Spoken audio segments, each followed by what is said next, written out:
আসসালামু আলাইকুম, স্বাগতম জানাচ্ছি বিবিসি নিউজ আন্তর্জাতিক সংবাদে। শুরুতেই সংবাদ শিরোনাম, এরপর বিস্তারিত। গাজায় ফিলিস্তিনি সাংবাদিকদের ৭০৬ জন স্বজনকে হত্যা করেছে ইসরায়েল। তাইওয়ানকে ঘিরে চীনের বিশাল সামরিক মহড়া। রাশিয়ার রকেটযোগে মহাকাশে ৩ স্যাটেলাইট উৎক্ষেপণ ইরানের। সীমান্তে যুদ্ধবিরতি সত্ত্বেও বাড়ি ফিরতে শঙ্কিত থাই ও কম্বোডিয়ানরা।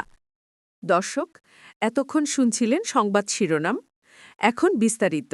আপনি যদি ইসরায়েলের ধ্বংস চান এবং মুসলিমদের পাশে থাকেন, তাহলে ভিডিওতে লাইক করে চ্যানেলটি অবশ্যই সাবস্ক্রাইব করে দিবেন এবং আপনার মূল্যবান মতামত অবশ্যই কমেন্টে লিখে জানিয়ে দিবেন।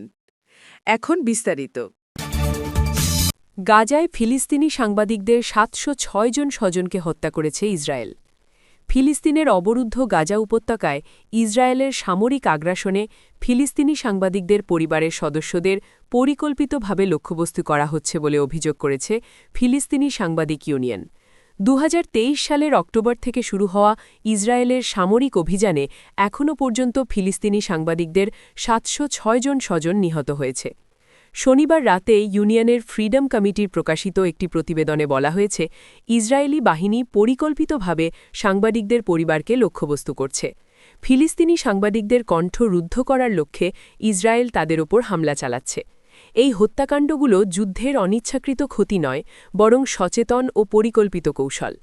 ইউনিয়ন বলেছে, ইসরায়েলি সহিংসতা এখন আরও বিপজ্জনক ও নির্মম রূপ নিয়েছে। সাংবাদিকদের পাশাপাশি তাদের স্ত্রী, সন্তান, বাবা-মা ও স্বজনদের লক্ষ্যবস্তু করা হচ্ছে, যাতে সাংবাদিকতা অস্তিত্ব সংকটের কারণ হয়ে দাঁড়ায়। ফ্রিডম কমিটির প্রধান মোহাম্মদ আল-লাহাম বলেছেন, ২০২৩ থেকে ২০২৫ সাল পর্যন্ত হামলার ধরন প্রমাণ করে যে গাজায় স্বাধীন সাংবাদিকতা দমন করাই ইসরায়েলের উদ্দেশ্য। ইসরায়েল সত্যের বিরুদ্ধে ব্যাপক পরিসরে যুদ্ধ চালাচ্ছে। তারা ক্যামেরা এবং শিশুর মধ্যে বা কলম এবং বাড়ির মধ্যে কোনো পার্থক্য করেনি। কমিটি বলেছে, ইসরায়েলি বাহিনী ২০২৩ সালে সাংবাদিকদের ৪৩৬ জন স্বজনকে, ২০২৪ সালে ২০৩ জন এবং এই বছর কমপক্ষে ৬৭ জনকে হত্যা করেছে। এতে বলা হয়েছে, অনেক পরিবার জোরপূর্বক বাস্তুচ্যুত হওয়ার পরেও এবং তাঁবু ও অস্থায়ী শিবিরে আশ্রয় খোঁজার পরেও হামলার শিকার হয়েছে। ফিলিস্তিনি সাংবাদিক ইউনিয়নের তথ্য অনুযায়ী গত ২৬ মাসে গাজায় প্রায় ৩০০ সাংবাদিক ও গণমাধ্যম কর্মী নিহত হয়েছেন। শিরিন.ps নামে একটি পর্যবেক্ষণ সাইটের তথ্য অনুযায়ী প্রতি মাসে গড়ে প্রায় ১২ জন সাংবাদিক নিহত হয়েছেন। এই সাইটটির নামকরণ করা হয়েছে আল জাজিরার জ্যেষ্ঠ সাংবাদিক শিরিন আবু আকলেহের নামে। তিনি ২০২২ সালে অধিকৃত পশ্চিম তীরে নিহত হন।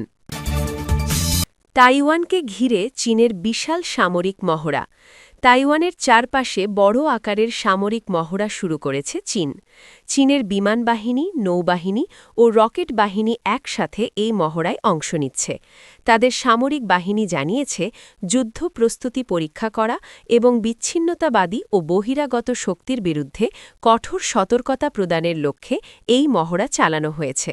সোমবারের ২৯ ডিসেম্বরের এই মহড়ার ফলে তাইওয়ানও আক্রমণ প্রতিহত করার জন্য সৈন্য ও সামরিক সরঞ্জামাদি সংগ্রহ করতে বাধ্য হয়। চীন এমন এক সময়ে এই মহড়া চালাল যখন তাইওয়ানের কাছে যুক্তরাষ্ট্র $১১.১ বিলিয়ন অস্ত্র বিক্রির অনুমোদন দিয়েছে। এদিকে জাপানের প্রধানমন্ত্রী সানায়ে তাকাইচিও এক বিবৃতিতে ইঙ্গিত দিয়েছেন, যদি চীন দেশটিতে আক্রমণ করে তবে জাপানের সেনাবাহিনী পদক্ষেপ নেবে। বেইজিং তাইওয়ানকে তার ভূখণ্ডের অংশ হিসেবে বিবেচনা করে। তারা প্রয়োজনে বল প্রয়োগের মাধ্যমে দেশটির নিয়ন্ত্রণ নেয়ার প্রতিশ্রুতি দিয়েছে। চীনা সামরিক বাহিনীর ইস্টার্ন থিয়েটার কমান্ড এক বিবৃতিতে বলেছে, তারা তাইওয়ান প্রণালীর উত্তর ও দক্ষিণ পশ্চিমে তাদের বাহিনী মোতায়েন করেছে এবং স্থল ও সামুদ্রিক লক্ষ্যবস্তুতে সরাসরি গুলিবর্ষণ ও সিমিউলেটেড হামলা চালিয়েছে। জাস্ট মিশন ২০২৫ নামে পরিচিত এই মহড়া আগামীকাল মঙ্গলবারও চলবে। এর মধ্যে দ্বীপের প্রধান বন্দরগুলো অবরোধ এবং একে ঘিরে ফেলার মহড়াও অন্তর্ভুক্ত থাকবে। ইস্টার্ন থিয়েটার কমান্ডের মুখপাত্র শি হি চীনের সামাজিক যোগাযোগ মাধ্যম ওয়েইবোতে দেয়া এক বার্তায় বলেন, এই কার্যক্রমগুলো সামুদ্রিক ও আকাশ যুদ্ধ প্রস্তুতি টহল প্রশিক্ষণ, সমন্বিত নিয়ন্ত্রণ অর্জন, গুরুত্বপূর্ণ বন্দর রাশিয়ার রকেটযোগে মহাকাশে ৩ স্যাটেলাইট উৎক্ষেপণ ইরানের। ইরান রাশিয়ার একটি উৎক্ষেপণযান ব্যবহার করে দেশীয়ভাবে নির্মিত ৩টি রিমোট সেন্সিং স্যাটেলাইট কক্ষপথে পাঠিয়েছে। রোববার তেহরান সময় বিকেল ৪:৪৮ সয়ুজ স্যাটেলাইটবাহী রকেটটি উৎক্ষেপণ করা হয়।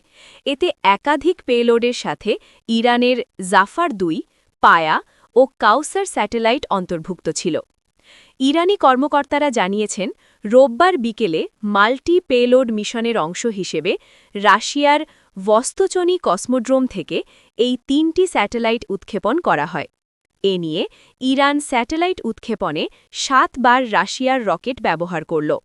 উৎক্ষেপণের আগে দেওয়া বক্তব্যে মস্কোতে নিযুক্ত ইরানের রাষ্ট্রদূত কাজেম জালালি এই মিশনকে ইরানের মহাকাশ কর্মসূচির জন্য একটি বড় অগ্রগতি হিসেবে উল্লেখ করেন। সামাজিক যোগাযোগ মাধ্যম এক্সে একাধিক পোস্টে জালালি বলেন, স্যাটেলাইটগুলো সম্পূর্ণভাবে ইরানি দেশীয় প্রযুক্তিতে নকশা ও নির্মাণ করা হয়েছে। সরকারি সংস্থা, বিশ্ববিদ্যালয় এবং জ্ঞানভিত্তিক বেসরকারি কোম্পানিগুলোর যৌথ সহযোগিতার ফলেই এ সাফল্য এসেছে। রাষ্ট্রদূত জানান, নকশা ও নির্মাণের সব ধাপ ইরানেই সম্পন্ন হয়েছে, তবে উৎক্ষেপণ প্রক্রিয়াটি রাশিয়ার সহযোগিতায় করা হয়েছে। তিনি বলেন, এই স্যাটেলাইটগুলোর মধ্যে ২টি সরকারি এবং একটি বেসরকারি খাতের। আমাদের জ্ঞানভিত্তিক কোম্পানি ও বিশ্ববিদ্যালয়গুলো এক্ষেত্রে সক্রিয়ভাবে কাজ করছে। জাফার-২ স্যাটেলাইটটি Iran university of science and technology নির্মিত। এটি প্রাকৃতিক সম্পদ পর্যবেক্ষণ, পরিবেশগত অবস্থা মূল্যায়ন, দুর্যোগ মোকাবিলা এবং মানচিত্র তৈরির জন্য তথ্য সরবরাহ করবে। সীমান্তে যুদ্ধবিরতি সত্ত্বেও বাড়ি ফিরতে শঙ্কিত থাই ও কম্বোডিয়ানরা। কম্বোডিয়ার সাথে সীমান্তে কয়েক সপ্তাহ ধরে চলার সংঘর্ষ থামাতে যুদ্ধবিরতি কার্যকর হলেও বাস্তুচ্যুত মানুষের আশ্রয়কেন্দ্রে পরিণত হওয়া এক থাই বিশ্ববিদ্যালয়ে কানলায়া সোমজেত তানা এখনও বাড়ি ফিরতে অনিচ্ছুক। তার আশঙ্কা, সহিংসতা পুরোপুরি শেষ নাও হয়ে থাকতে পারে। তিনি বলেন, যুদ্ধবিরতির ঘোষণা দেওয়ার একদিন পর রোববার কিছু মানুষ লড়াইয়ের কারণে ছেড়ে যাওয়া ঘরে ফিরতে শুরু করেছেন। তবে সীমান্তের দুই পাশের বহু আশ্রয়প্রার্থী নিরাপদ ঘোষণা না আসা পর্যন্ত অপেক্ষা করতেই স্বাচ্ছন্দ্য বোধ করছেন। কেউ কেউ বলছেন, প্রতিবেশী দেশ যুদ্ধবিরতি মেনে চলবে এমন আস্থা তাদের নেই, কারণ অতীতে ঘোষিত যুদ্ধবিরতি ভেঙে পড়েছে।